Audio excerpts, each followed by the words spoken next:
The build-up to one of the best revenges of all time. My wife and I have been together for about 4 years and married 3. She has a 5-year-old son that I love like my own kid. Our marriage has been pretty good, although not without its problems. My wife is extremely needy, in many ways, unreasonably so. I seem to give and give and give and give, and if I don't give enough, she gets upset. She constantly asks for compliments, and I never get any. I don't mind being super nice, giving her praise, etc., but sometimes it grows tiresome to feel that I am in a one-way marriage. During the dating stage, things were awesome. She actually proposed to me. I said yes, of course, because she's the most amazing woman I had ever met. At any rate, before we got married, I busted her in an emotional affair with someone. I found out the classic way. Her phone buzzed when she was in the other room.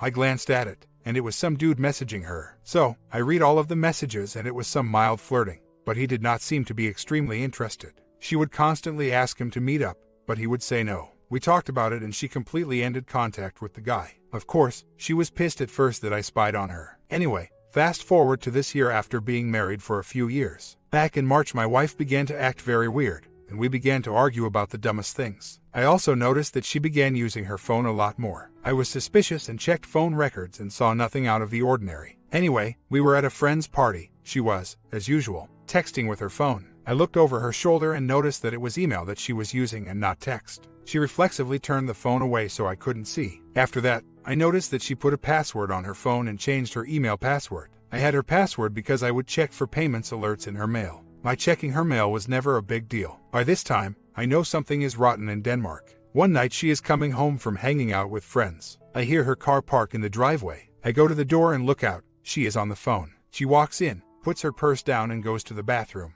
I glance in her purse. Her phone is still lit up and on Skype. I asked her why she was talking to on Skype. She denied that she was talking to anyone, and that she must have accidentally opened Skype. She said I was seeing things and that she was not using Skype. Another night we are sitting on the couch watching TV. She is using the phone off and on to email or text or whatever. She is in her bathrobe. I took the dog out for a walk. I walk around and come to the back door. The door is locked. So, I go to walk back to the front when I notice a flash from the window. I stop and look into the window. My wife has just taken a pic of herself and it looks like she is emailing the picture. So, I go into the house and ask her what the hell she was doing. She denies that she was emailing the pic and says she was taking pictures to send to me. I absolutely know she is full of crap now. Anyway, we are out another night having dinner, and she is texting or emailing at the table. I ask her flat out if there is another guy, if she would be interested in someone else. She says of course not. I don't believe her later. I compromise her email. I see that she has been emailing a guy that she worked with once in February. She has sent pics, tons of pics of her face, telling him where she is at all times, what she is doing,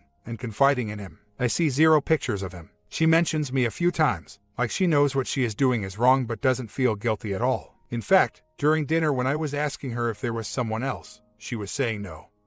But emailing this guy at the same time. He lives like 3,000 miles away, but they are sending flirty emails to each other a lot, like 50 or more a day. I confront her. She cries, etc. says she is sorry and that she didn't mean for that to happen. Blah blah blah. She felt like I wasn't giving her the attention she needed, etc. I told her I don't like it, and that she needs to end immediately. She says she will, but she says she wants to be friends with him still, because he is a nice guy and good to talk to. I tell her I do not like that idea at all, but I can't control what she does or does not do. That was last month. I have not looked at her email since. Unfortunately, I still don't have her passwords. I don't have her phone password or email password. She changed it after I got it. She is still constantly on the phone. I asked her point blank if anything is going on. She said no. I asked her if she told the guy that the shenanigans were over. She said yes. I asked if she had an email to prove it. She said no. I asked her to send him an email and CC me telling him that the bull crap was over, and she said, "No way, that would be embarrassing. Nothing is going on. I told him it was over." I asked her to open up her email and phone, and that we should have transparency. She said no. I don't have a lock on my phone, and I leave it laying around everywhere. Her phone is never out of her sight. I don't want to, but I feel I have to check her email again, because I have a gut feeling something is going on. I mean, the guy is 3,000 miles away, so he is not a threat for a physical affair. But I still feel crazy about this. Should I pop her email and see what's going on? I already know his full name. She said he is married and he is over 20 years her senior. She even used the "he is really old and married." That's just gross line with me. The reason I posted this today is because yesterday she accused me of looking at her email again. Honestly, if there was nothing going on, why would she be so paranoid? I asked her that, and she just said that she didn't want to feel like she was being watched all the time. I just think that she feels that it's not cheating if they are just pen pals. I don't feel super threatened by the guy since he is so far away, but she has the chance to possibly work with him again in the future. And I don't like thinking about all those fantasies I read about in her mail to come true one day. I particularly didn't like the "I wish I could have come and visited you in your hotel room blah blah blah." It's driving me crazy. I'm going to ask her when I get home today if I could see her email. If she declines, I will know. Should I email the guy and tell him to please stop talking to my wife as it is putting a dent in our marriage? I've got his work address, so I suppose I could send a physical polite letter to that office, which will probably scare the crap out of him. I would never be threatening.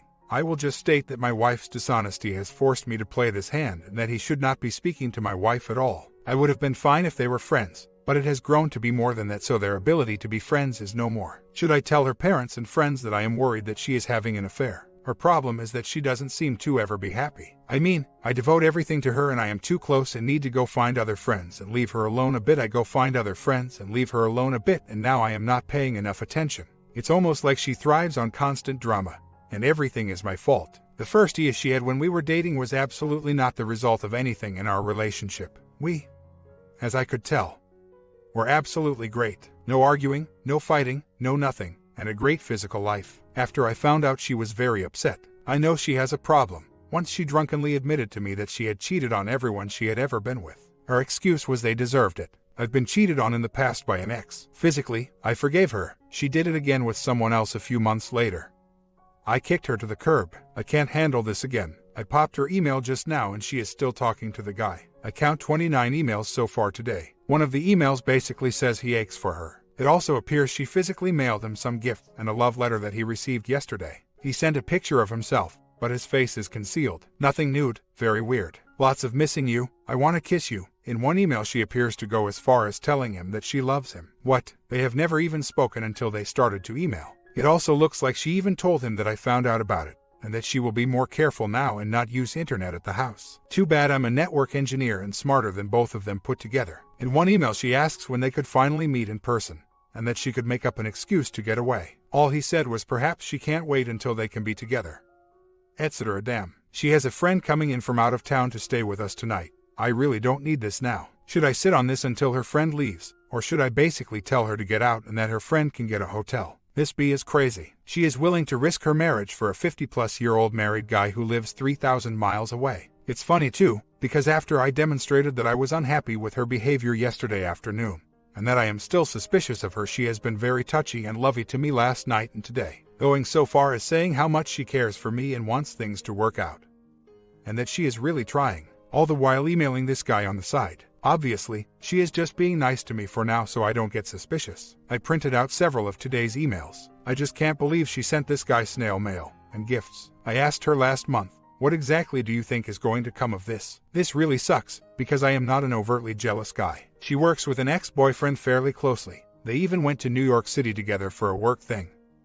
I haven't thought twice about her cheating. Now I wonder if she didn't sleep with him. We don't have a therapy appointment till the 12th of next month. Her friend came in late last night. I did not want to get into it with her yesterday afternoon just before her friend came to stay with us. Maybe I should have, but I just didn't want to. What is so weird is, she has been putting on the trying to make things work face for the last month.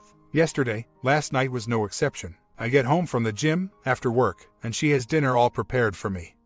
She has been cleaning the house, etc. And she volunteers the info, "You are my best friend. I would never want anyone but you.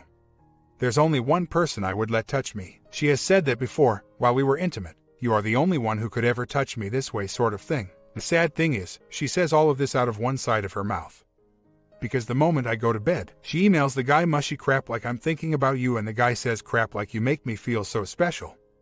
It's been so long since I have felt this way. Pretty standard emotional stuff. Luckily the spare room is all set up, so as soon as this friend leaves, that's where she will be sleeping. I know for a fact she won't send him a no-contact letter in front of me. I'm not really sure how to track this guy and his family down. He lives very far away. I have his full name and where he is currently working. I have not contacted him. I do kind of know what he looks like. He has never sent any clear pictures of himself to her.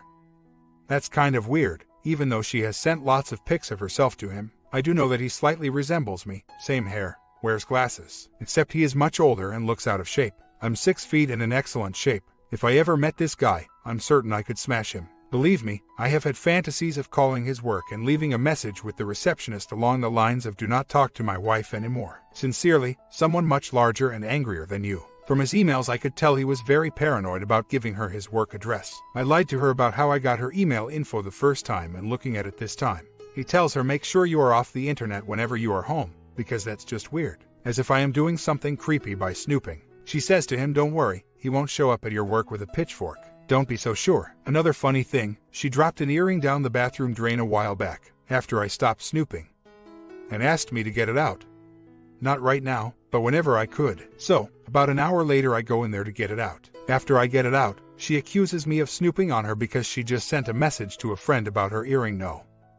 I just remembered to get your grandmother's earring out. I was pissed about that, and now even more annoyed because it was him she was talking to. Then she told him that she was experimenting and turned internet on and sent him that message that she dropped the earring to see if I would read it. It's funny how she has turned me into the bad guy for snooping and doesn't feel guilty for sending pictures of herself to some old guy. The more I think about all of this, the angrier I get at her playing me. I don't know. I'm confused right now with what to do. I hate reading all of that correspondence, but I read it anyway. Of course, she gaslighted to him about me. How I haven't given her enough attention, or I'm there but not there. She even complained to him about how much freedom I have given her. Imagine that. She complained that I didn't fight her about things she wanted to do. She always pulls that in arguments, how I'm not attentive enough, or too attentive, and in her face. It doesn't seem there is a quality middle ground with her. Some people just need some drama in their lives to feel complete. I'm done being a pushover. She thinks I'm fine with her talking to this guy. She is wrong. She thinks she can lie about it, then act nice to me to cover it up. Wrong. I let her practically do anything she wants as long as it's not disrespectful to me. This is disrespectful to me, and it's going to stop.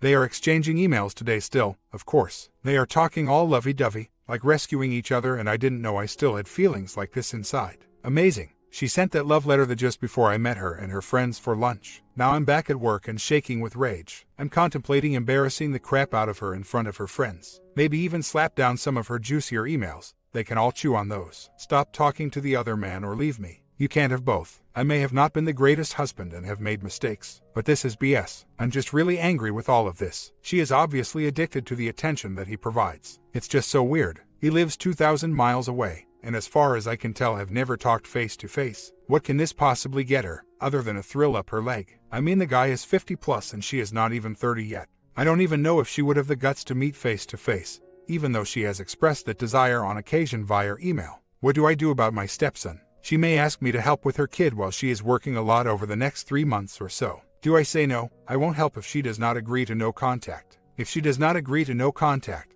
do I cancel her cell phone and car insurance immediately? Do I tell her to get out, or sleep in the spare room and pay my rent? Her car is in both of our names. My car is in my name, the house is in my name, all of the furniture is in my name. Basically, she has nothing. Maybe the scare will make her wake the hell up. Comments. You are following a script of a typical betrayed spouse.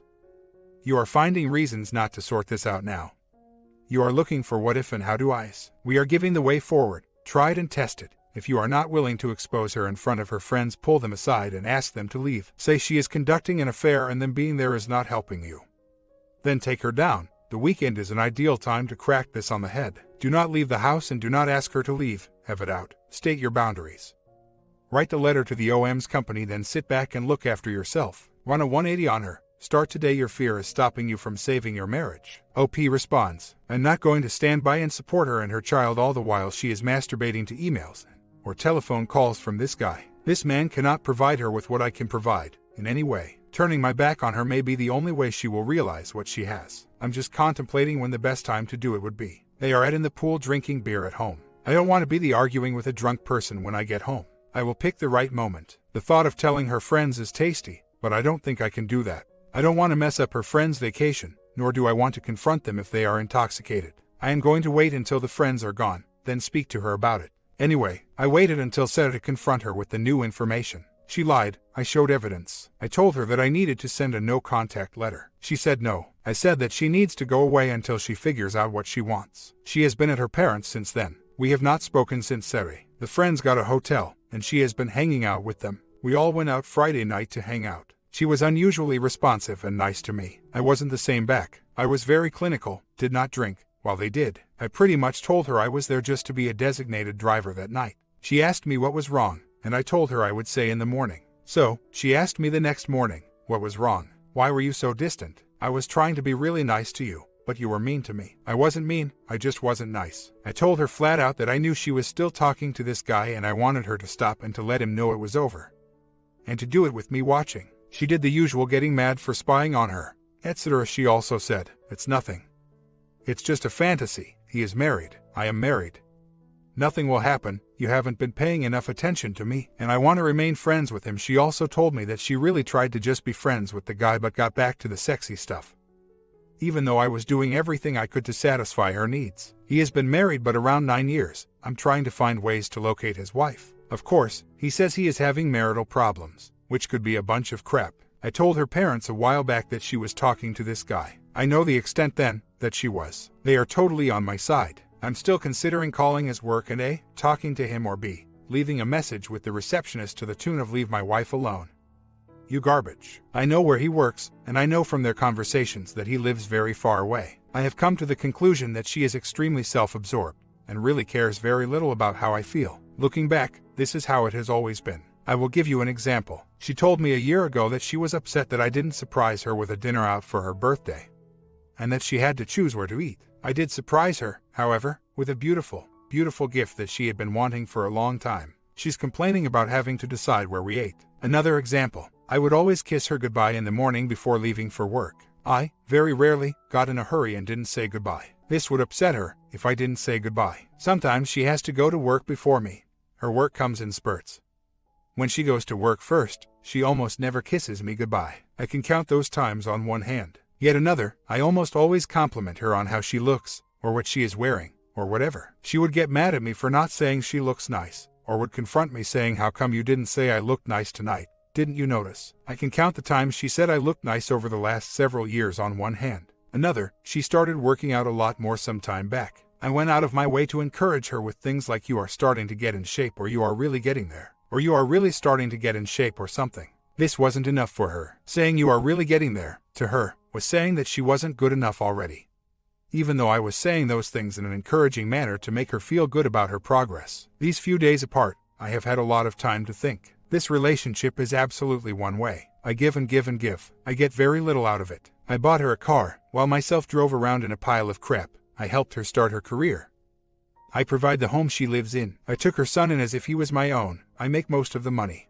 And in doing so, I allow her to take months at a time off work. I let her go out with her friends whenever she wants. What did I get when I wanted to buy a new car a few months back? You just let your car die, so you could get a new car. The first thing I'm going to do when I see it, I'm going to spit on it. I spoke with her yesterday. We talked about her behavior, and her dealings with this guy. She said she would not break it off with him. I asked her if she was going to meet him sometime. She said she wasn't sure. I told her I wanted a divorce. She cried. Do you know what she cried about? Not me. No, she cried about having to find a place to live. About having to find an apartment and losing the beautiful house that I have provided for her. She never said, "I'm sorry. I'm not going to contact the OM's wife, or call his work, or call him, or do anything. I just don't care anymore. He can have her, because I don't want her anymore. The only person I am calling is a lawyer. In order for me to want her again, she will have to completely and utterly change her ways.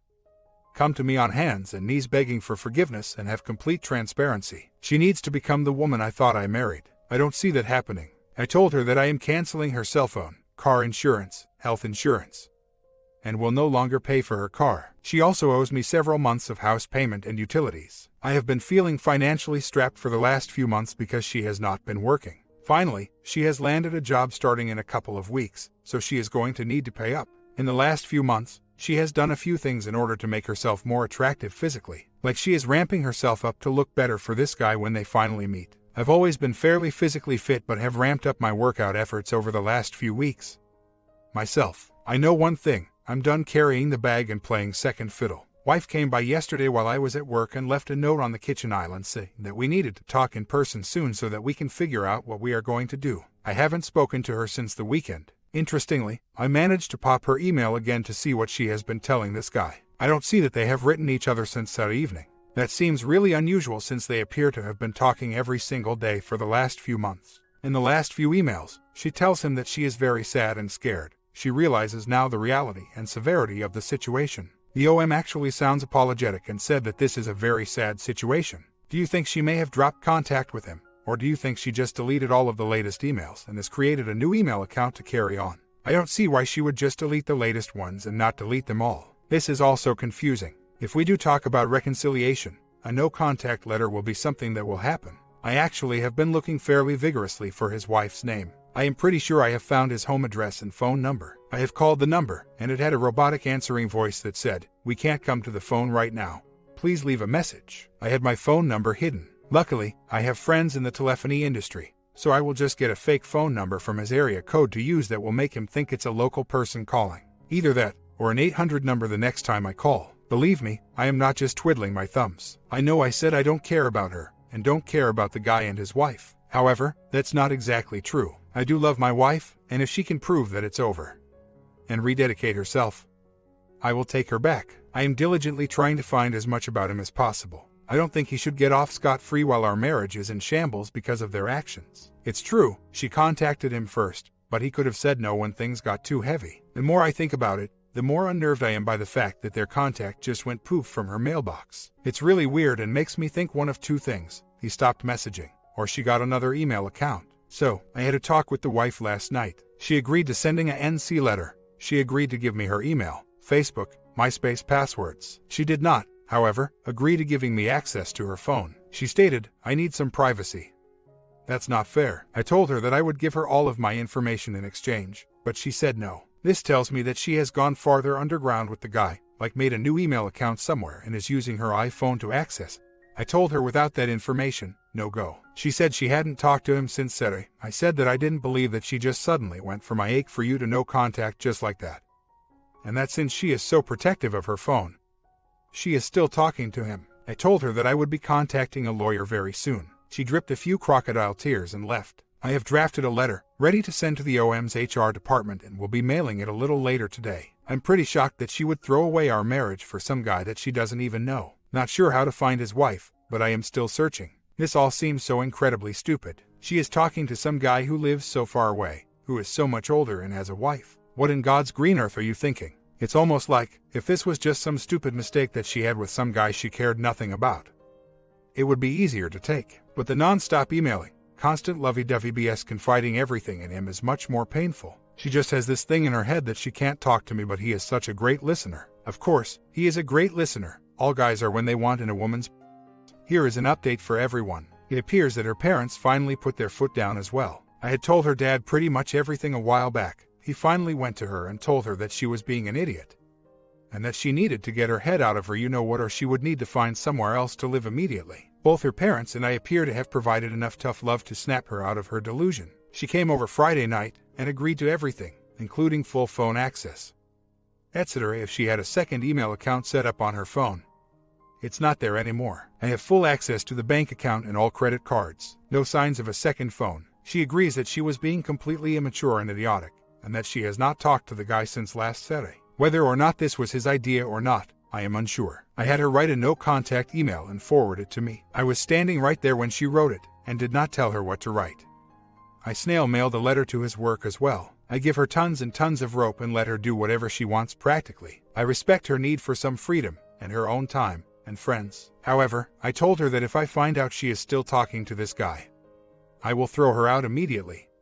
No excuses. If she does that with some other guy, I will throw her out. If she disrespects me in any way like that again, I will throw her out. Tell all of her friends, tell her parents, and post the naughty emails and photos in an anonymous blog and blast it all to her entire contact list. Maybe that's fairly rough, but I don't plan on being made a fool of without some repercussions. She seemed to be genuinely sorry for everything she did. She moved back in starting Friday night, and we had a really good weekend together. She was more caring and sweet than she has been in a long time, and even used her phone less than I had seen her use it in a long time. I'm going to continue to monitor what she does for a while, just keeping a lookout for a second email address, since this is still a possibility. I do think she is going through withdrawal. We were having a great time on Saturday, and after getting home we were relaxing on the couch and she started crying for apparently no reason. She was weeping silently, but I noticed. I asked what was wrong, and she said that she is sad this all happened and feels stupid, etc. I'm wondering if it was a symptom of missing the other guy. She also cried on Sunday when we were in bed together. She said it was because it had been a long time since she felt sexy. She doesn't cry often, so twice in the same weekend is unusual. Love TV's comment. Part 2 incoming very fast. Without spoiling too much, it is one of the best revenges I have seen in a while. Get ready, grab your breakfast or lunch and prepare for this amazing ending. Alright, everyone's presentations are done. Nick, the manager, said as he tried to move the discussion forward. Excuse me, I haven't. I recently found out something. Nick interrupted me and began to speak. There's apparently someone in this department who didn't graduate high school and is just a part-timer. Meetings should be for employees only. Absolutely right. His lackey, Mike, of course, agreed with Nick. I'm leaving. After leaving the meeting room, I started to shut down my computer. I noticed that an email had arrived, not in my personal inbox, but in the company's shared email. Thinking, there's no point in speaking up, no one will listen, I went home quietly. The next day, I heard a commotion from Nick's desk. He was staring at his computer screen, his face pale. Nick! Is something wrong? Mike looked at the screen with him. And he turned even paler than Nick. Why is he so angry? Knowing the reason for Mike's distress, I thought to myself, serves them right. My name is Adam. My mother passed away when I was in the 9th grade, and I was raised by my father. Well, you could hardly call it being raised. After my mother passed, my father changed. He drowned his sorrows in alcohol, and though he still went to work, he squandered our living expenses on horse racing. Because of that, I had to start working part-time as soon as I entered high school. Every month, I went to the convenience store with bills in hand that couldn't be auto-deducted from my father's account. Even though I endured it because I didn't want to be alone, I reached my limit in my second year of high school and dropped out. I found a live-in job at a distant inn. Thank you for everything. The day I left home, my father, still staring at the TV, spoke. Take care. That was our last conversation. Back then, 18 wasn't the age of majority, so I needed my father's permission to work, and I couldn't hide my place of employment. Yet, my father never visited me even once. I kept working just to survive, and before I knew it, I was 42. Years of hard work paid off, and I was transferred to the headquarters. I was thrilled to be recognized by the company, as I thought I'd be working in the field until retirement due to my lack of formal education. Listen up. Our work can change the future of our employees. Don't drag us down. On my first day after the transfer, Nick, dressed in an expensive suit, spoke sternly. There was a reason for this. Our inn was located in a prominent tourist destination, known so well that everyone in the state could sing its commercial jingle. At its peak, we had 5 locations within the state. But that was long ago. Due to financial difficulties and aging facilities, only the place where I had worked for many years and the original establishment remained. I was prepared to lose my job anytime, but now there was a glimmer of hope. With the rise of social media, the tourist area where the inn was located started gaining attention again. Depending on how hard the sales department, where I was transferred, worked. We could either thrive or be forced to give up this prime location to the new hotel chains continuously popping up. For Nick, who had switched careers from another industry to strengthen our sales, this was a battle he couldn't afford to lose. I understood why he had to be strict. I will do my best. Nick sneered at my enthusiastic declaration. Did you not hear what I said? I'm sorry. I thought I was listening carefully. Out of habit from years of customer service, I apologized reflexively, though I had no idea what had offended him. Someone was watching me with a smirk. In this department, there are those who are expected to excel and those who have been shoved here because they have nowhere else to go. You are the latter. It was Mike, the section chief. He's 7 years younger, at 35.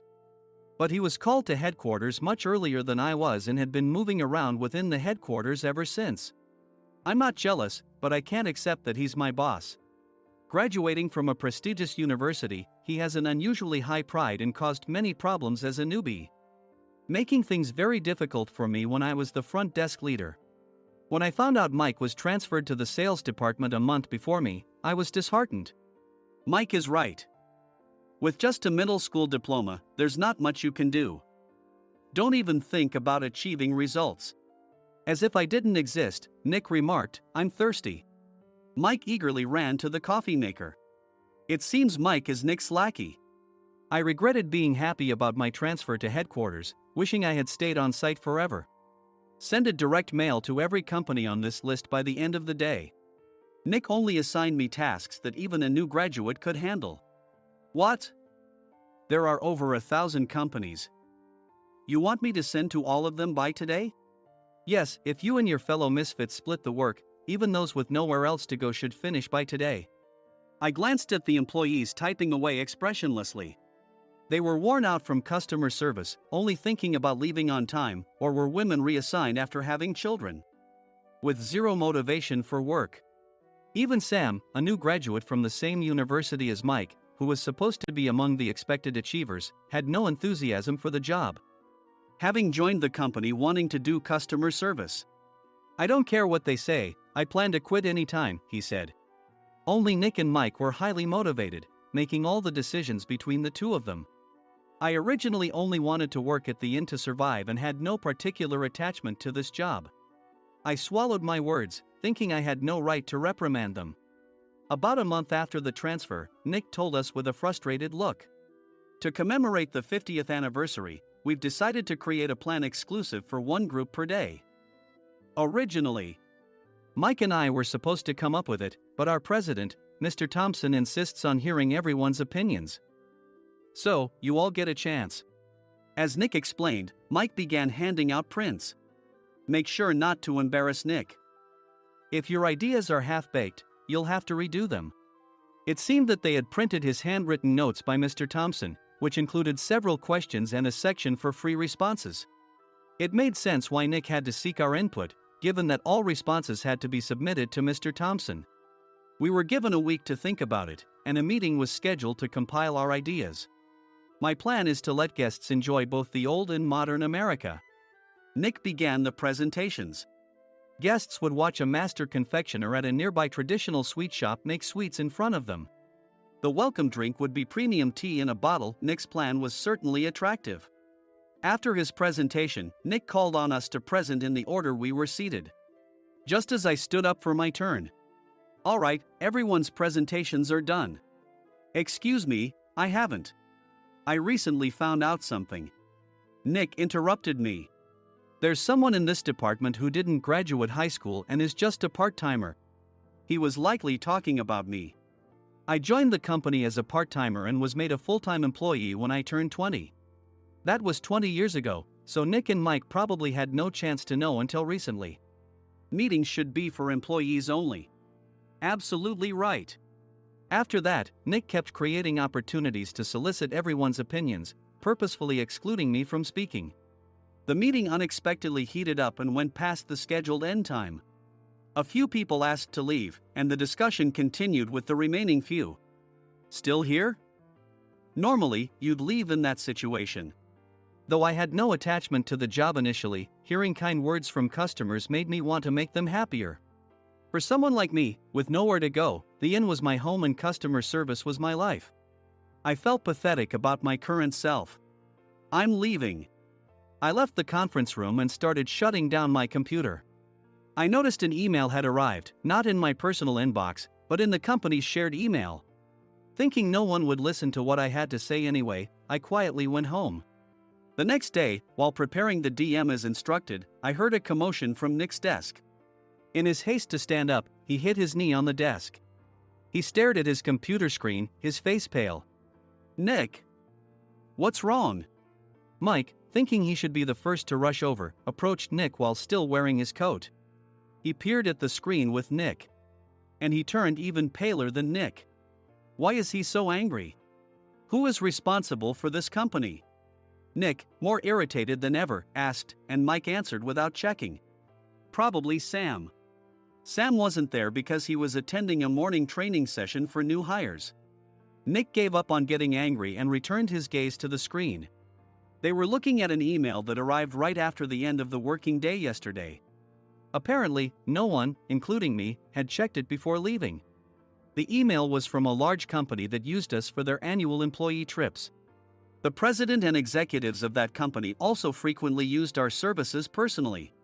President of the company, Mr. Mason himself, had declared that neither he nor his company would ever use our services again. Well, some companies cancel their employee trips or stop using our services due to financial struggles. Let's just move on. Mike kept wiping the sweat from his forehead with a handkerchief. Knowing why Mike was so agitated, I quietly watched their interaction. Do you know how much revenue we get from that company? We can find other guests to fill the rooms, but we'll lose the banquet costs, gift shop revenue, rental car fees, and more. Moreover, the gifts were supposed to be prepared by the traditional confectionery shop involved in Nick's proposed plan. If it's known that we incurred such a huge loss at this critical time, Nick's position in the company would be jeopardized. Nick took a deep breath, seemingly trying to calm himself. All right, Mike. Go to New York right now and apologize to Mr. Mason. What? You're coming with me, right? I have urgent work to do. I trust you, which is why I'm entrusting this to you. Please. Mike, believing Nick's sincerity, agreed with a determined look on his face, saying, yes. That's Nick for you. Even if Mike went to apologize, Nick would shift all the blame onto him if the client didn't change their mind. Well, it was Mike's fault to begin with, so it served him right. About 3 hours later, Sam answered a call from somewhere and repeatedly apologized, saying, I'm very sorry. Everyone watched to see what was happening. After ending the call, he informed Nick with a weary tone. When Mike arrived at the client's company, he only made things worse, further infuriating Mr. Mason. He was demanding, get his boss here immediately. It was no wonder Sam was exhausted, dealing with such a call right after returning from training. What is that idiot doing? All right, Adam, you're coming with me. If sacrificing Mike didn't work, then I must be next. Normally, I'd want to refuse at all costs, but I saw an opportunity in this situation. If I can be of assistance, I'd be happy to join you. I immediately followed Nick, and we flew to New York. When we introduced ourselves at the reception, it became clear how serious the situation was, as the receptionist personally escorted us to the president's office. Angry voices leaked through the door, making both Nick and me uneasy. Excuse me. I'm Nick, the supervisor. I understand my subordinate has caused you trouble, and I deeply apologize. Nick, with his experience in the corporate world, knew enough to offer an apology before excuses. However, his customer service skills left much to be desired. I sighed as I saw Mike trembling like a small dog in the corner of the room. What kind of training are you giving your subordinates? Mr. Mason glared at Nick with a red face. The intensity of his gaze made even Nick take a step back. Regrettably, I joined this company only 2 years ago and was unaware of Mike's issues. I should have identified his shortcomings sooner. Indeed. I should have realized sooner. No sensible person would come to apologize and then give a lengthy presentation on the drawbacks of not using their in. Nick froze, his mouth slightly open. Suspecting the worst, I picked up the documents that had fallen to the floor. It seemed Mike hastily prepared these documents on the plane, listing the disadvantages. Disadvantage 1: if you change the venue for the company trip, employees might suspect it's for cost-cutting reasons, leading to a negative impression. Reading it aloud half-jokingly, Nick snatched the papers from my hand and checked the contents with a furious expression. Among the stack of documents was a receipt from a nearby convenience store's copy machine. I felt a pang of dread, hoping he hadn't shown the receipt as well. What do you think he said when I asked what kind of nerve he had to do this? I'm very sorry. Faced with the dire situation, Nick must have thought there was nothing left to do but apologize. In a voice smaller than I'd ever heard from him, he uttered words of apology. He said, I'm a Harvard graduate. I don't believe I said anything wrong. Mike! What have you done? Forgetting his plan to pin the blame on Mike, Nick yelled loudly, even in front of Mr. Mason. I didn't do anything wrong. You're still saying that? Look at him. Mike pointed at me with a shaking hand. I was assigned to headquarters in my 20s and now I'm a section chief. This guy only made it to headquarters at 42. Everything I've done proves I was right. So why are we losing the contract? Having said his piece, Mike collapsed to the floor. Of course. You were sent there because you had nowhere else to go. Mike never expected to hear such words from someone he looked down upon. He lunged at me, and Nick hurriedly stepped in to stop him. Mr. Thompson told me Mike is a quick thinker, and to take good care of him. There's no way he was pushed aside. Don't make things worse here. He didn't say quick thinker, he said only quick-witted, didn't he? I don't remember that part. I recalled the many troubles Mike caused when he was a newbie. When Mike was on the front line, his pride was so high that he never apologized to customers. Customer service, especially in our job, doesn't work alone. It brings both good and bad situations. If the front staff or housekeepers made mistakes, or the cleaning company didn't properly clean a room, one had to apologize to the customers regardless of personal fault. Mike, in such situations, would never apologize, insisting he wasn't at fault. This often angered customers, and as the front desk leader, I frequently had to apologize on his behalf. He caused complaints and disrupted operations, which is why he was quickly moved to headquarters. In departments where he didn't interact directly with customers, his quick thinking was beneficial and things went well.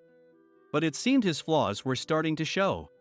Corporate reservations are supposed to be entered into the system by the sales representative.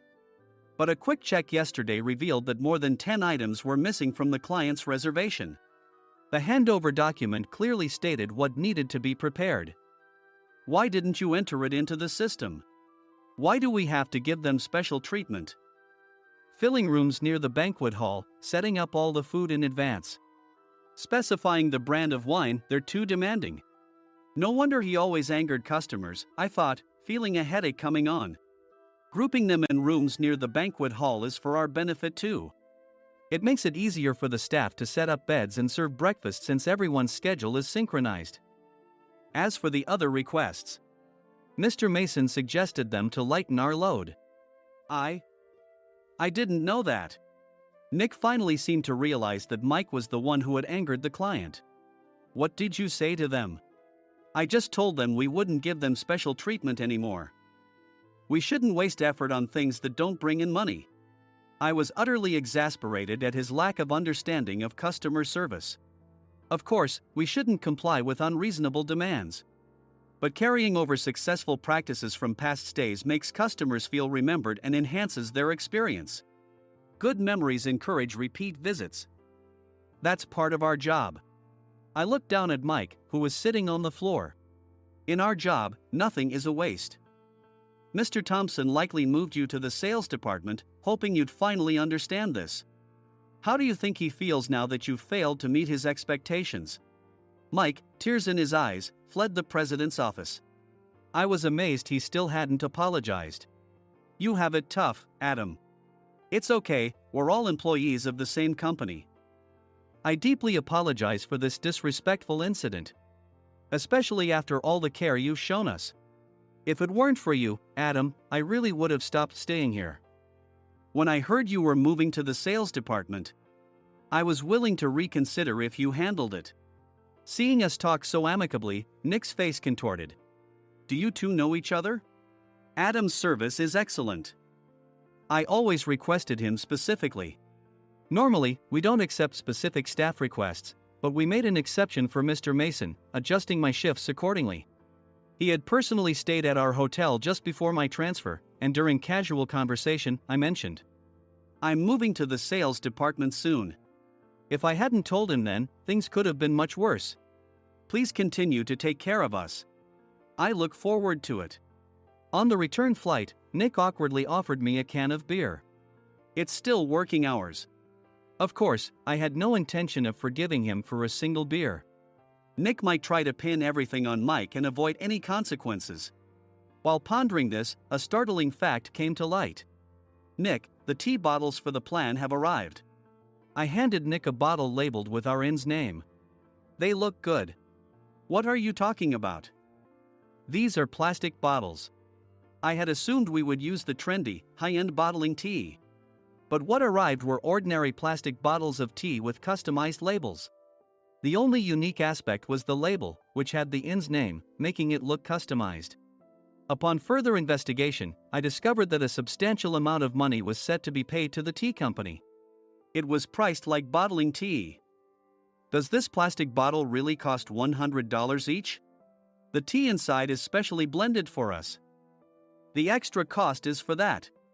Wouldn't it be better to use another tea company? Or is there a specific reason we must use this one? As Nick continued to make excuses, I showed him a printed email. I informed the tea company's president, Mr. Mitchell, that we discovered irregular payments and he confessed. He said you two were high school classmates and planned to split the extra money. That idiot. Why did he confess? That's not important. You should worry about yourself, this could turn into a police matter. Opening the bottle cap, I suggested. How about calming down with this tea? It supposedly has a relaxing effect. Nick drank the tea frantically. In the following days, decisions were made about their fates. Mike was reassigned to the General Affairs Department, with no chance of transfer or promotion, as per Mr. Thompson's orders. As for Nick, since the payment to the tea company hadn't yet been made, he narrowly avoided legal trouble. Instead, he was encouraged to leave the company, and to avoid further complications, Nick submitted his resignation. Rumor has it that connections between HR departments have made it difficult for him to find new employment. Even though it was good to have those two gone, something unexpected happened in the sales department. Everyone became motivated and united in refining the 50th anniversary plan. In the end, my plan was adopted. We collaborated with the Tourist Information Center to provide personalized guides. The plan, tailored to the number of guests, was truly special for the 50th anniversary. Hey, is Adam's family coming to stay? I immediately booked that special plan for my family. Sam noticed it on the reservation list and quickly picked up on it. Yes, I'm inviting my father. That's great. I might invite my parents too. I lacked the courage to face my father just as Adam. But here, with the confidence Mr. Mason praised, I felt ready. The 50th anniversary plan was a perfect opportunity to reconnect with my father. I hoped to bring back the days when we could laugh together as we once did.